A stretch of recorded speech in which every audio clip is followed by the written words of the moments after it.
What's up? Today I'm going to be editing photos for like 15 minutes or so using KT Mary's Refined Co presets.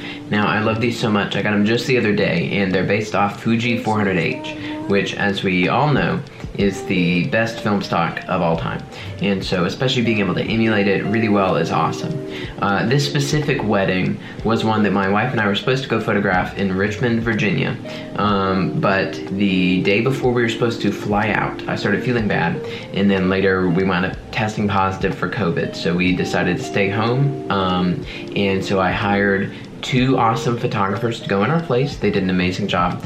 One of them's name is Ashley Inman, and the other's name is Chelsea Schmidt. And I'll throw links to their websites in the description, but they both did an amazing job. One of them had a 5D Mark IV from Canon, and the other was shooting on a Nikon D750. So I'm not exactly positive which is which as we're going through, but those are the cameras that we're editing from, and I'm just gonna show them off. One note about these photos is throughout the day, it was clearly pretty overcast, and so obviously these presets are more designed. Look right here. This is like a brighter scene, and I think these presets are generally better suited for when there's a good bit of light and there's a good bit of greenery and skin tones. They really show off those kinds of things. But a lot of this wedding day seems to be very overcast, and so sometimes there's times where you gotta push or pull the shadows or the highlights a little bit much for, you know, where I would love, but they still make gorgeous photos, and I'm so super excited about how this turned out. I've already sent over sneak peeks to the couple, and they're in love with them and text me back how they were crying looking at the photos and stuff like that. So anyway, with all that said, let's go ahead and get into it. So of course, I picked the family portrait time to get started with. Something I frequently do is I'll tap back and forth between before and after. And another thing I love to do, and I think everybody should do, is go ahead and sync your settings. That saves me so much time while I'm editing. It's just syncing them. And you still want to go through and, you know, check out and make sure each photo is still good. If your camera's on auto white balance, you know, from one shot to the next, it could be a little different. And so you gotta make sure it's still within like a realm of close enough, you know, where it's not too big a deal. I'm gonna sneeze, here we go.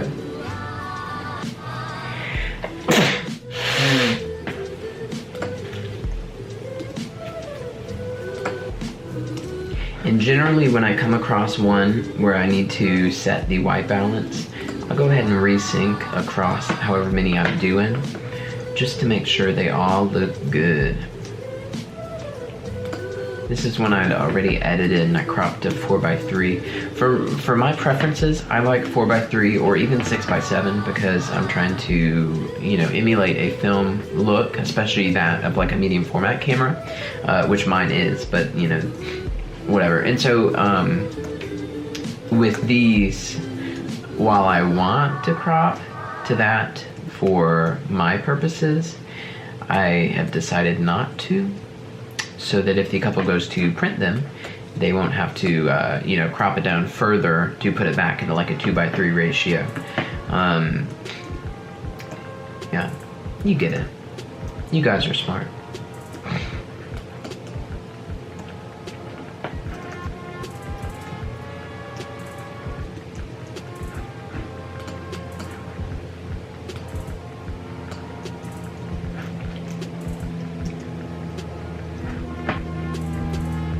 Little pink.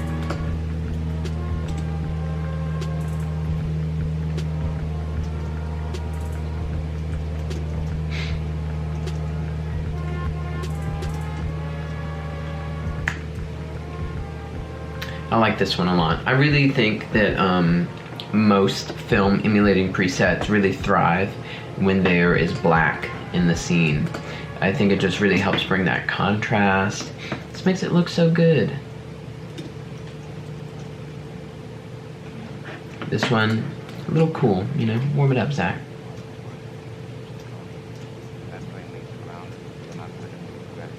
Maybe not today, maybe not tomorrow, but still for the rest of your life.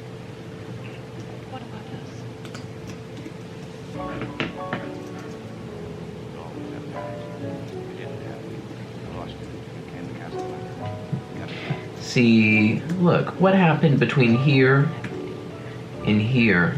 It's the two different cameras. That's what it is. This one, you can see NEF. That means it's a Nikon. This one's the Canon. And these are different moments. I had an issue with time syncing these cameras where I accidentally did one batch that didn't include like all of the Nikon photos or all of the Canon photos, and then shifted the time, which you can't undo, and it got wrong. And so now I can't necessarily just grab all of the Nikon photos and shift them by, you know, however many minutes and seconds, because some of them are here and some of them are there, and it would jack it all up even further.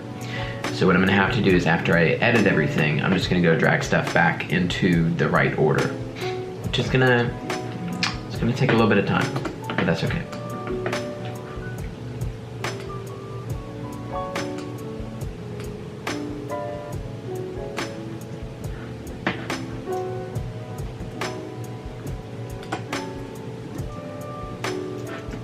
Okay, well, now that I know these are mixed up, I'm gonna make sure I don't get any more when I do another sync, that I'm just doing either Nikon or Canon.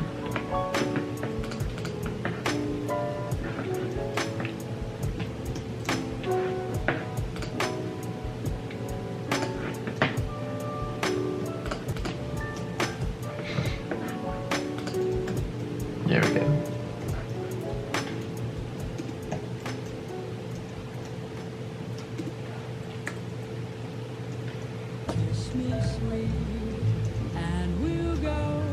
It's always tricky editing, you know, overcast photos like this.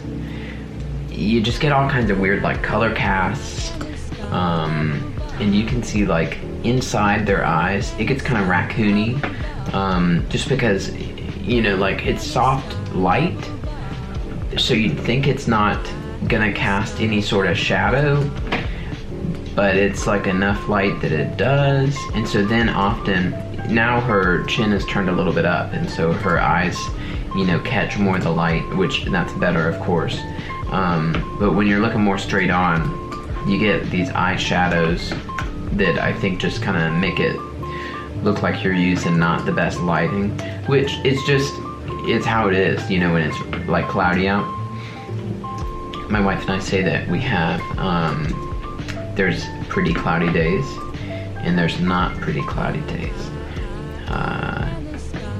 Hot, stormy. That's not what we call it. We call it something else. It's just like when it's bright cloudy, that's what it is. Bright cloudy. There's bright cloudy days where it's really cloudy and grody outside, but at the exact same time there's still a good chunk of sunlight, and it's those kind of days where it gets all humid and gross.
So this one, for some reason, the lens corrections didn't come on.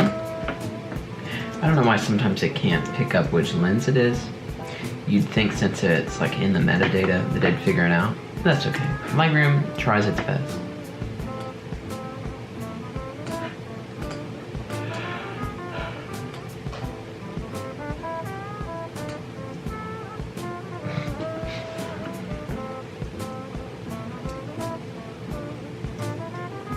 Oh, great shot.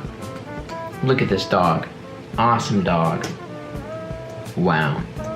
That dog really, really wants. Doesn't want. I got a notification right as I was saying that. Broke my brain. Look at this dog's eyes. Good dog.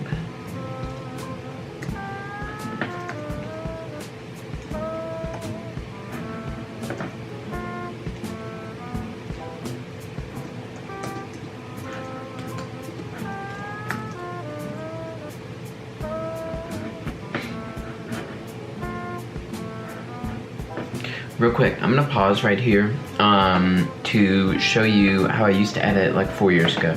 I'm just gonna hover over it so you can see. Here is the preset I used to be so stoked on. Do you see that? Why? Why would I do that? Why would I edit like that? I don't know if I was trying to make my photos reminiscent of like a horror film or what, but it's just bad. And then here's how I would edit like the beginning of this year, like January, even like December last year. Obviously it's not perfect, and I would tweak both those presets. That's with India Earl's Honey preset, which I used to use because I was a little adventurer, you know. I was for the adventurous at heart and the wildly in love. And now for those people, their love is fun, you know. And I just think that fun and bright and colorful go together. So that's why I edit a little brighter now. Also, I got wildly inspired by some film photographers like Jose Villa, Joe Greer, this guy named Virgil Bunau. They're just incredible. And I've been so inspired by their work that I'm just like, why am I doing this whole dark and moody thing? What's up with that? You know what? This is weird. This is a weird photo because there's this bench here. So I'm gonna switch orientations. See if I can crop in some where that becomes less of a big deal.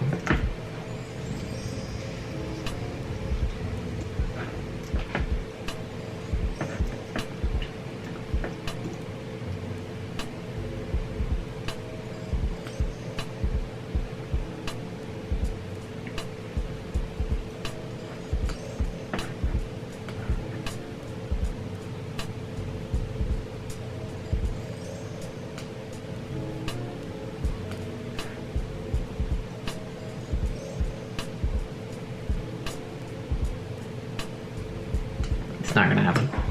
I wanted to see if I could get rid of it. Just keep on cropping. Keep on cropping.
Okay, there we go. Look, it was a couple minutes. It's a couple minutes here. But, you know, before and after, it just looks like grass. No one will ever know. And the complete before, look at this. Totally different shot. There we go. Epic.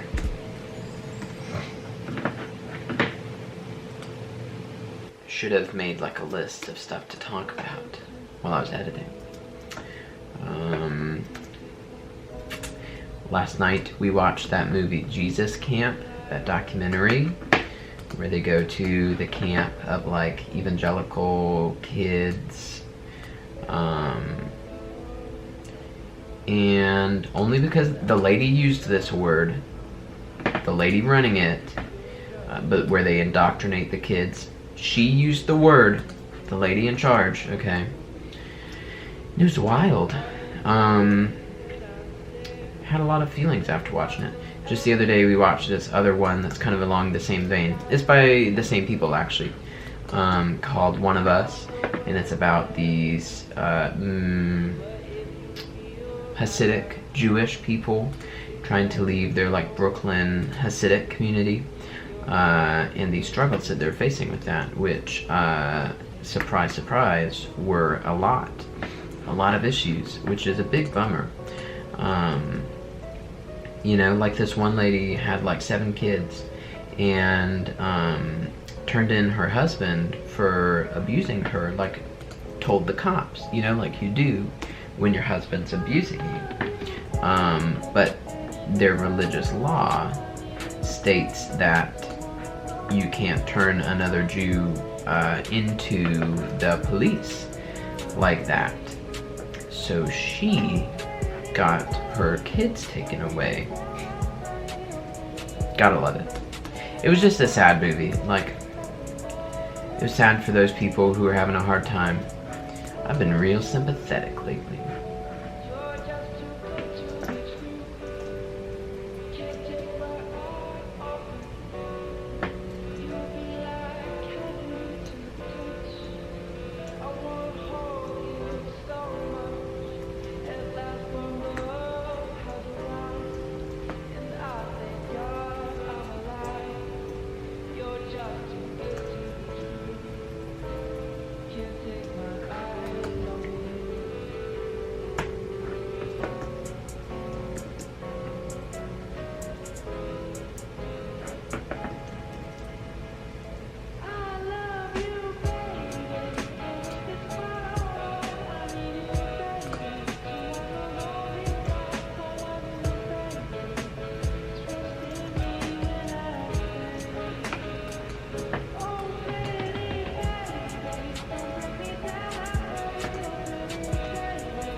This is that one.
This couldn't happen again.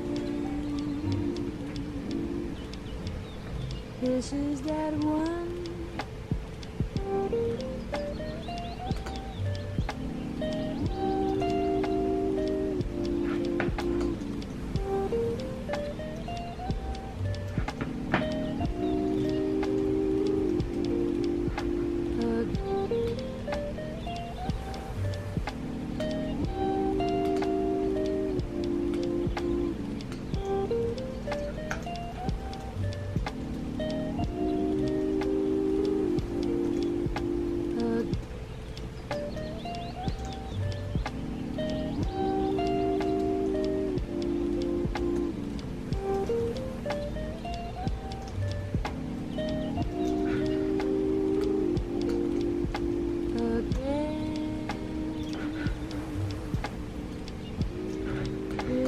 wouldn't happen again.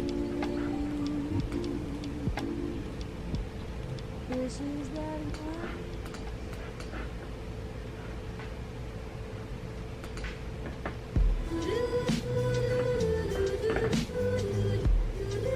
Boom. That's a good photo to end on. This was probably kind of boring for part of it. I realized that. And that's something that I will work on in the next video. Because I'm trying to just start, you know? Just start doing stuff.